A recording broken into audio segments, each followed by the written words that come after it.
The new light tank in World of Tanks that was available as part of a limited time event, and of course you can purchase it in the store, which is what someone had done on World of Tanks console for me. Someone had gifted me, and that person was of course Fat Little Bernie, who seems to be the gifter of gifters, and yeah, he managed to send it over. So the EOSC AMX-90 is the vehicle that we're on about in today's video, and it is a tier 6 premium, and you would have been able to get it for free if you took part in the Tank Cup event and completed the requirements to be able to get this vehicle for free, and you essentially had to jump into the game and you had to get 50 points, or no, 5 goals even, and you got goals by getting points that were in the game, and you had to do it on the final week. Unfortunately, I didn't have enough time to play enough to be able to get it myself, so no, I didn't end up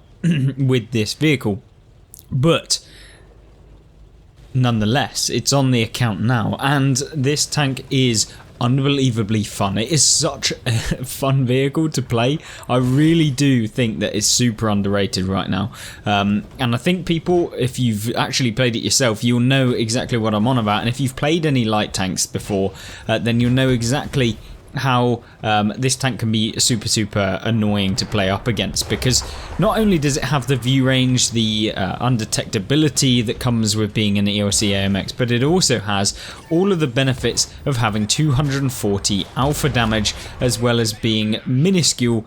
And not only that, you also have a really nice reload. So the damage per minute of this vehicle is like 2000, which for a light tank at tier 6 is immense, and you can use it really well. It does have this, the main problem with this vehicle is this, basically the gun arc, is that it's not particularly the best gun arc in the game, because you have to expose quite a lot of your vehicle if you're trying to come around a corner, or you have to make a sharp bend. You then have to aim properly, but all of the statistics of the vehicle in terms of aim time, accuracy, stuff like that is actually pretty good. And one good thing is that you can actually hit on the move quite well with the EOSC AMX-90, so that's one thing that I've enjoyed about playing this vehicle. But it's not the only thing, and I guess that's where I think I've enjoyed this the most out of them all of the recent tanks, because it is something just completely special. It is something that you don't really see with a lot of the light tanks recently, and we don't actually typically get that many light tanks in the game, so it's nice to see a vehicle like this actually come into to World of Tanks console, so I'm very happy with the fact that it has. But one thing that we are doing here is just trying to spot the boogie, and in doing so we actually bounce whilst trying to fully aim at him, because why would you want a pen? And then we try and get another round into him, and yeah, it doesn't work either. So it's annoying that they've now been able to push up like the boogie, because he can basically just proximity detect the hill area, and he's just a nuisance for our team. So I want him gone as quickly as possible if we can get the opportunity. But in essence, we need to be able to remove him. We also have to be able to kind of push against the Churchills. But in order to come round and take those out, we have to be very careful not to disturb the peace. And so we take a shot at the T-67, unfortunately get stuck on the rock, and the enemy EOSC AMX-90 actually hits us. So that wasn't necessarily the thing that I wanted the most to happen in the game, but so far 857 damage, which is okay, but it does rack up quite quickly. And the whole point in showcasing this replay out of the 2 replays that we've got, as in like we're showcasing 2 replays in this video, this one first, is because it shows you the pesky nature as we kind of go on further, and how this tank can be a little bit of a rat. Now, so far we haven't used any of the concealment mechanics really. We've not really used any camo. We haven't tried to move into a bit more of a hidden position, that sort of stuff, but we are hoping now, by pushing on this flank with the heavy tanks that we have and the medium that has pushed over, that we can now get side shots on things like the boogie, and also spot the people in the mid-ridge who may be aggressively pushing up to the boogie and people like that. So yeah, hopefully we can get over here. Now with 1100 damage done, you'd certainly want to be doing more, and in doing more we find a Churchill GC, which is almost feels bad that we even have to fire at this guy. Yes, I am firing firing a ton of premium because the tank's standard rounds are pretty poor. They are in fact absolutely awful. So using the premium gives you like an extra 60 pen, meaning that you've got 200 pen. And that means tier 8 vehicles aren't such a big problem to kind of come up against with this thing. So that's really where we're at with this tank. So you can see here, obviously less shell delay with the premium APCR, but your standard rounds are also APCR, so it's not really that much of a problem. I'm trying to get a shot onto the EOC on the enemy team, but it's just not happening, which is kind of disappointing. But now we can go after the KV-85, who's out in the open, and of course, as I've said, we love tanks that end up going out in the open. There's 4 vehicles on the enemy team. It's not a guaranteed win. We have no idea if this EOC is going to be able to farm us apart, so I want to make sure that we get him out of the game before I can really make any decisive play or anything like that. Now, try and go for the shell against him. For some reason, the enemy EOC decided to ram the Su-85, which is not a good idea when you weigh this probably the least amount out of every single tank in the game. So yeah, not particularly the best idea, but either way, we've now started to rack up a bit of damage. So 2,000, that's a fairly decent, consistent, good game in the EOC AMX-90. But what you want is to get more. No one wants to end the game here, especially when you've had a fairly okay result so far and trying to push out some more damage. And so that's where we're going. We're going towards the Churchill. I'm thinking if I take the long way around, maybe he'll double think that maybe we'll come from the other direction. And it means we can build up some speed as we come around this corner where he is inevitably going to be, because there's nowhere else he could be. And of course, just as we fire when we really needed to hit, we don't manage to, and then we're now in a bit of a sticky situation. Of course, this tank weighing absolutely nothing does mean that you have to be very careful, and this is the duel of death against some of these heavy tanks. And you can see here, just now pushing forward, the Churchill then makes the mistake of actually trying to turn around in the opposite direction, and we hit the lower plate, meaning that we take him out. So we only took 1 hit in that engagement for a tank that literally doesn't have a turret. Well, it has a turret, but you can effectively call this a non-turreted light tank because the fact it has that gun arc that's very limiting. But 2,900 damage and 364 assistance with 5 enemies taken out and coming top on the team is not a bad result at all, and it showcases the little cheeky bit at the end.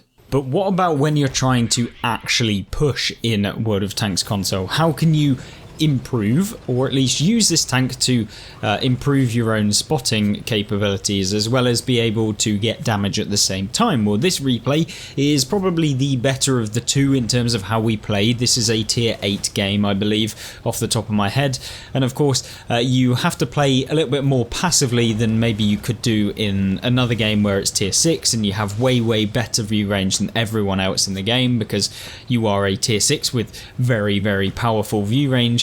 And so making sure that you survive the battle is very important, and indeed you have probably a better spotting potential than tanks like the Spic and on the enemy team, which is the tier 7 light tank. So that's really where I find this tank to be very good. And you can see here this SP Panzer 1C, which is a tank I really did enjoy playing myself. It's a Tech Tree tier 7, that is, and yeah, you can basically farm up some of these mediums as well, because remember, you can trade with a lot of the medium tanks in the game. You can also trade with some of the heavy tanks at tier 6, because they don't even have that much alpha. So 240 alpha is what this tank gets, and so if you're coming up against literally anything with, you know, maybe 200 alpha, you could trade 1-for-1 with them. Granted, you have a lot less hit points than any of the heavy tanks at this tier, so I wouldn't ever recommend you do that. But if you do need to at some point, or you feel like you need to push through a flank to be able to secure a victory, then sometimes you can trade with this vehicle. Just make sure that you are firing the premium rounds, because you definitely don't want to bounce.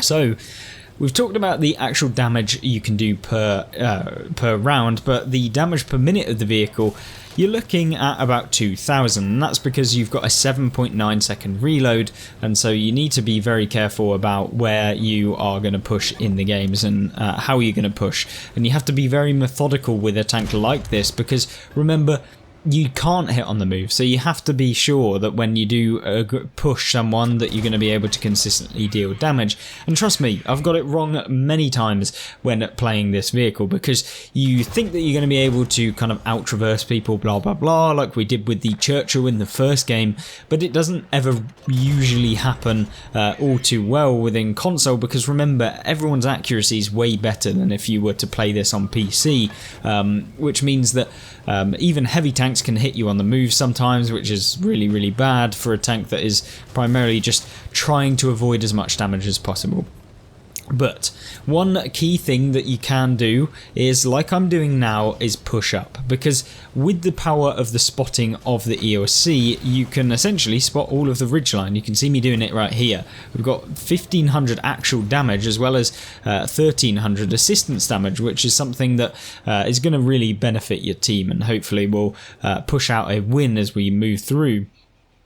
So 2800 combined damage so far, which is by no means a slouchy result. It's definitely one of the top end kind of games that you're going to see in terms of in this point in the game. And of course, Erlenberg, or Kampenberg as it might be actually called, is a very good map for both assistance and damage at the same time, and it calls out for light tanks to really go and be on the next level of the game. So we managed to take out the enemy P43 TER there, or the Pantera, and then I didn't realise that for some unbeknownst reason to me, the Centurion, the top tier medium tank in the game, decides to YOLO the EOC, which, I mean, hello, anyone working in that brain of yours? I mean, I've never seen such YOLO fest, but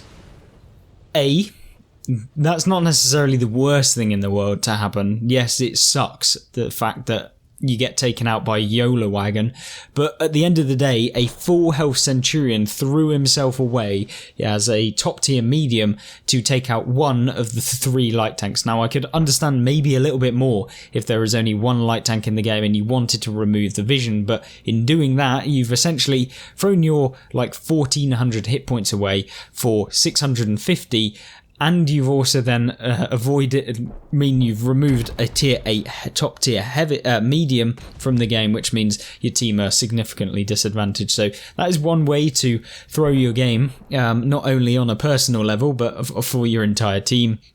But either way, not a bad result at all for us, because, of course, being the furthest forward and being the one that actually got YOLO'd, we definitely got the spotting for that. So we ended up picking up not only just damage, but also assistance. Yes, we would have had a much better game if that guy didn't YOLO, and maybe it was a good play from a point of view of if he wanted to ruin my game, maybe. But at the end of the day, like, it can't be much fun being back in the garage all of the time if you're doing plays like that. But either way, you can see I'm a little bit salty, but at the end of the day, it's World of Tanks. I don't care that much. And as we go through, we can move over to the end result, which was, of course, worth it for the Centurion because he ended up losing. So that's perfect. Victory screen here, of course, popping up. And guess who comes top? Yes, of course, it was me. So even though he tried to ruin my game, it didn't end up ruining it. We came at top with 2,100 damage just shy of, and 2,500 assistance just shy of as well. 4 enemies taken out, and of course spotting for our team. So either way, a brilliant result for the EOC AMX-90, and showcasing how even in these like 2 fairly standard games, we were able to pick up a ton of damage. And yeah, definitely a tank that I would recommend if you haven't already got it, but it is super expensive because, well, hey, we're wargaming and we add in all of the bonus camouflages that will cost you gold to be able to purchase this vehicle, even though it then means that the bundle to be able to purchase just this tank is way more expensive than if you were to just buy the tank at its value rather than with all of the camos. So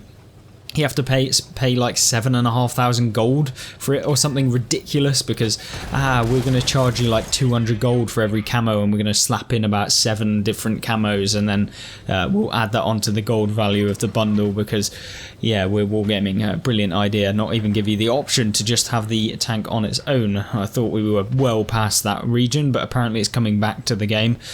So yeah, I mean, brilliant. But other than that, the tank is fantastic. I really enjoyed it. Hopefully you got it for free and you don't have to deal with the stupid bundles that they're bringing out. But other than that, yeah, if you want to check out some of the other tanks that were released recently, including the Kunze-Panzer, which I highly recommend you have a look at, because that tank is actually something else.